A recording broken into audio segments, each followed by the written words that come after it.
It is 5:54 on March 20th, 2023. I will resume my reading of V.I. Lenin, The State and Revolution. Beginning page 39. 3. The presentation of the question by Marx in 1852.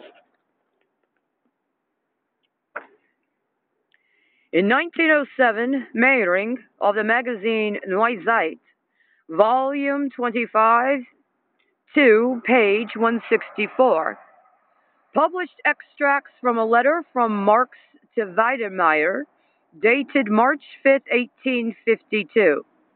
This letter, among other things, contains the following remarkable observation.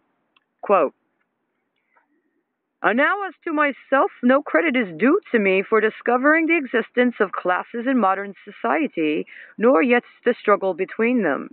Long before me, bourgeois historians had described the historical development of the struggle of the classes, and bourgeois economists the economic anatomy of the classes. What I did that was new was to prove, 1, that the existence of classes is only bound up with particular historical phases in the development of production. Historische Entwicklungsphasen der Produktion. 2, that the class struggle necessarily leads to the dictatorship of the proletariat. 3, that this dictatorship itself only constitutes the transition to the abolition of all classes and to a classless society. End quote. In these words, Marx succeeded in expressing with striking clarity, firstly, the chief and radical difference between his teaching and that of the foremost and most profound thinkers of the bourgeoisie, and secondly, the essence of his teaching on the state. It is often said and written that the main point in Marx's teachings is the class struggle, but this is not true. And from this untruth very often springs the opportunist distortion of Marxism, its falsification in such a way as to make it acceptable to the bourgeoisie. For the doctrine of the class struggle was created not by Marx, but by the bourgeoisie before Marx, and generally speaking, it is acceptable to the bourgeoisie. Those who recognize only the class struggle are not yet Marxist. They may be found to be still within the boundaries of bourgeois thinking and bourgeois politics. To confine Marxism to the doctrine of the class struggle means curtailing Marxism, distorting it, reducing it to something which is acceptable to the bourgeoisie.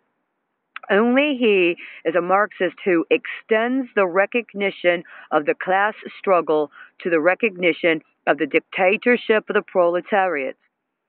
This is what constitutes the most profound difference between the Marxist and the ordinary petty as well as big bourgeois.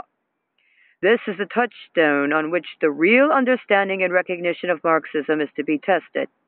And it is not surprising that when the history of Europe brought the working class face to face with this question as a practical issue, not only all the opportunists and reformists, but all the Kautskyites, people who vacillate between reformism and Marxism, prove to be miserable Philistines and petty bourgeois Democrats who repudiate the dictatorship of the proletariat. Kautsky's pamphlet, The Dictatorship of the Proletariat, published in August 1918, i.e., long after the first edition of the present book, is a perfect example of petty bourgeois distortion of Marxism and base renunciation of it in practice, while hypocritically recognizing it in words. See my pamphlet, The Proletarian Revolution and the Renegade Kautsky, Petrograd and Moscow, 1918. Present-day opportunism in the person of its principal representative, the ex-Marxist K. Kautsky, fits in completely with Marx's characterization of the bourgeois position quoted above. For this opportunism limits the recognition of the class struggle to the sphere of bourgeois relationships. Within this sphere, within its framework, not a single educated liberal will refuse to recognize the class struggle in principle. Opportunism does not extend the recognition of class struggle to what is the cardinal point, to the period of transition from capitalism to communism, to the period of the overthrow and complete abolition of the bourgeoisie.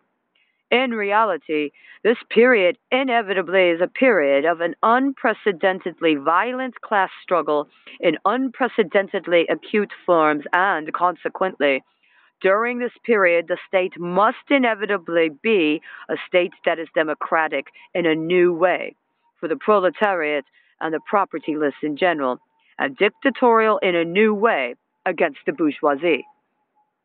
To proceed, the essence of Marx's teaching on the state has been mastered only by those who understand that the dictatorship of a single class is necessary not only for every class society in general, not only for the proletariat which has overthrown the bourgeoisie, but also for the entire historical period which separates capitalism from classless society from communism. The forms of bourgeois states are extremely varied, but their essence is the same. All these states, whatever their form, in the final analysis are inevitably the dictatorship of the bourgeoisie. The transition from capitalism to communism certainly cannot but yield a tremendous abundance and variety of political forms, but the essence will inevitably be the same, the dictatorship of the proletariat.